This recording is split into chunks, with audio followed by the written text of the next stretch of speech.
sesame seeds to it. We don't need to roast it completely, but just warm it a little bit.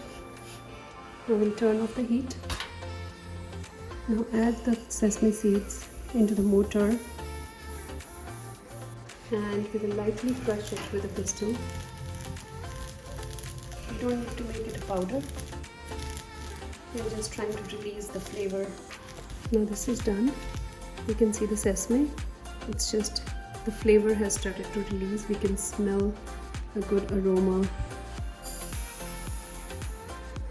Now take the mawa and microwave it for 30 to 45 seconds. And now I'm adding this to the sesame.